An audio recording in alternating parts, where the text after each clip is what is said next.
Giddy पहाड थियो। यहाँ यो दरबारमा पहिले भुषल खड्का मगर राजा थियो। यो 3 राजधानी, माथिल्लो कोट घले राजा, बीचकोट भुषल खड्का राजा, तल्लो कोट मगर राजा, 3 राजधानी थियो। यहाँ बाबाको नाम प्रकट हुनुभयो, गोर्खा भयो। यो भुषल खड्काको नियम कानुन नीति बाबालाई मन परेन। के थियो भन्दा अब छोरोको बिहा गर्नु पर्यो, जन्ती कहाँ गयो? दुलैको घरमा। बरेत कहाँ जानु पर्थ्यो? दुला घरमा, होइन त? दुला घर बरेत जानु पाउँथेन, बरेत यहाँ ल्याउनु पर्थ्यो। त्यो दिनको मोज मस्ती राजा लुट्थ्यो। भोलिपल्ट बल्ल हामीले बुहारी घर लानु पाउँथ्यौँ। यो नीति बाबालाई मन परेन। मन नपरेपछि राम्रो राजा खोज्नु पर्यो भने बाबाको न राजा खोजीमा लाग्नु पर्यो। अब कता जाऊँ त पहिला भन्दा 3 सहर नेपाल। नेपाल पछि भएको, पहिला नेपाल हो। 3 सहर नेपाल काठमाडौँ जानुभयो। सारा जनता घरमा गएर गोरख जगाउनु गयो राति। भोलिपल्ट सबै जनता घरमा जानुभयो, तर कसैले पनि वास्तै गरेन। को आयो किन आयो मतलबै भएन। भनेपछि यो जनतामा चेतनशील रहेनछ, यिनीलाई चेताउनु पर्यो भने मृगस्थली गएको छौ? पशुपतिमाथि गएको छैन हो? मृगस्थली गएर 12 वर्षको तपस्या लिइदिनु भयो। कस्तो त सारा नागलाई आसन लगाएर नागमाथि आफू बस्दिनु भयो। नाग नभए त पानी पर्ने कुरै आएन। त्यहाँ अनावृष्टि हुन गयो। आज भोलि 1 वर्ष 2 वर्ष हुँदा पशु पक्षीको कुरा मान्छे पनि आफै भुतुभुतु हुन थाले। अब मान्छे नभए जनता नभए कसको राजा भने? देशमा रोग लागेपछि कसलाई चिन्ता हुन्छ? राजालाई चिन्ता हुन्छ। अहिले मन त प्रधानमन्त्री यत्र चिन्ता, घुम्न बाहेक केको चिन्ता? घरमा रोग लाग्यो अन्के लाग्यो कसलाई चिन्ता? बाउलाई चिन्ता हुन्छ। देशमा रोग लागेपछि राजालाई चिन्ता लाग्यो।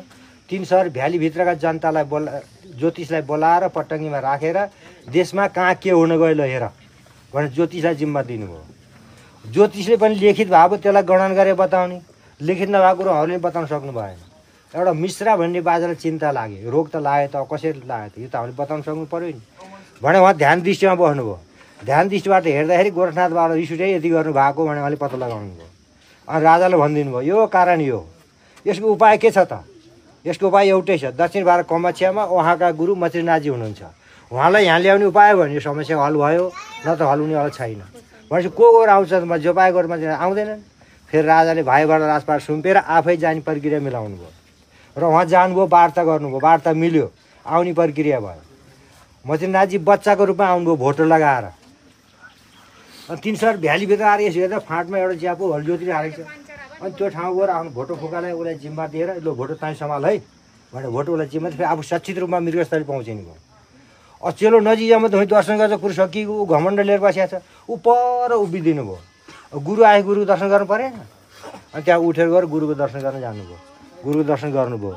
अब मल्ल राजापट्टि फर्के, तैँले मेरो यति गराइस्, अब तेरो राज्यमा हरेर छाड्छु, अब तेरो राज्यमा छिलेर छाड्छु भने अब फर्केर आएर गुफा प्रवेश गरेर अनि पश्चिम दिशा जानुभयो।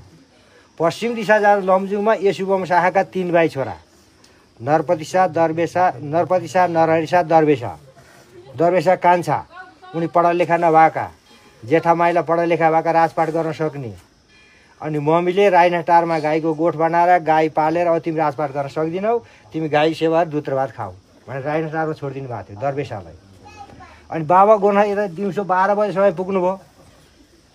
अब दिउँसो 12 बजेसम्म 9-10 बजे त खाना खाएर भण्डार त खाली हुन्छ। गोरख जगाइदिनु भयो पट्टङ्गीबाट।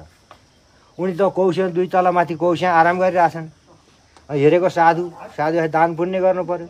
अनि फर्केर आएर भण्डारमा गएर थालमा चाउ जे छ राखेर दिन आउँदै, बच्चा मेरो भिक्षा मध्ये मेरो गोरसले भन्नुभयो।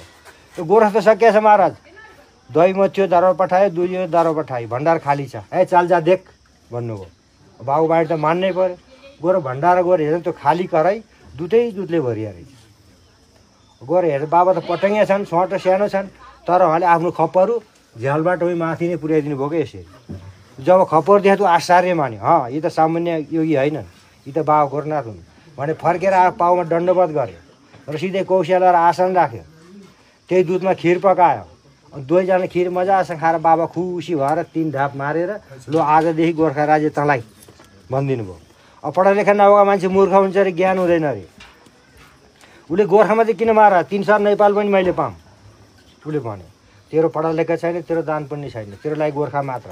र तँदेखि 4औँ राजा केही वीर पुरुषको निस्किन्छ, उसले तिथि नीति न्याय निशा माना पाथी तुला काँटा उसले बाँध्ला र उधै 7औं राजा और वीर पुरुषको निस्किन्छ बल्ल उसले 2224 हरण गर्ला सिंह एउटा नेपाल बनाउला तेरै सन्तानले भोग्ने छन् अहिले त धेरै सोध्छ भनेर अन्तर्ध्यान हुनुभयो अनि यहाँको जनतालाई के मन लगाइदिनु भयो त्यो भुषल खड्का राजा कसैले मनै नपर्ने लो राजा चाहिँदैन राजा निकाल भन्न थाल्यो अब राजा निकाल्न त अर्को राजा चाहियो अनि फेरि यहाँका नारायणदास अर्याल राजस्थानमा गएर दरवेशासँग वार्ता गरेर लो तपाईँ गोर्खा राजा बन्नुपर्छ अब गोर्खा राजा बन्न पहिला लिलीकोट राजा बन्नु पर्यो दौडेर अगाडि हुनु पर्यो अनि बल्ल यहाँको अधिकार राजा बन्ने त्यसले दौडमा लगाइदिए राजा छोरो पछि खाएको दौड्नु त किन सक्थेन बिचरा जुन चाहिँ अगाडि जान्छ त्यसलाई काटिदिएन जुन अगाडि जान्छ त्यसलाई काटिदिएन 7वटा भोटे काटेपछि बल्ल उहाँ अगाडि पुग्नुभयो अनि उहाँलाई जिताए पनि यहाँको राज हुने अब 3 राजधानी तल्लो कोटमा मगर आसार वार्ता गर्नुभयो उसको चित्त बुझ्यो छोडिदियो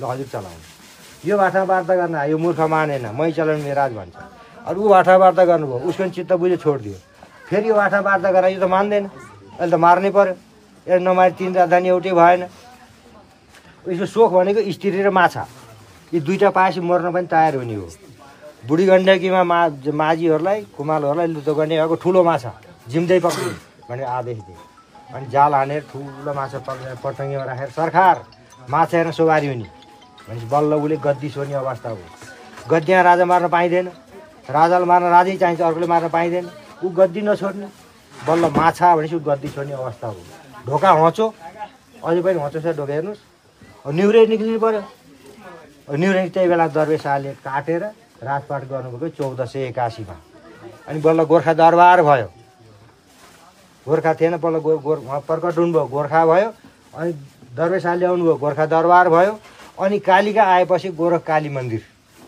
यसरी परिणत भएको छ अब 4औं राजा भनेको त रामशाह पर्नुहुन्छ उहाँले तिथि नीति न्याय निशा माना पाथी तुला काँटा सबै उहाँले बाँध्नुभयो त्यो बेलासम्म राम राज्य रहेछ भयो केही पनि कानुन नभएको अनि त्यहाँ उहाँदेखि 7औं राजामा पृथ्वी शाह पर्नुहुन्छ उहाँले बल्ल 2224 राजा हरण गरेर सिंह एउटा नेपाल बनाउनु भयो ल छोडकरे मैले टुङ्ग्याइदिएँ जय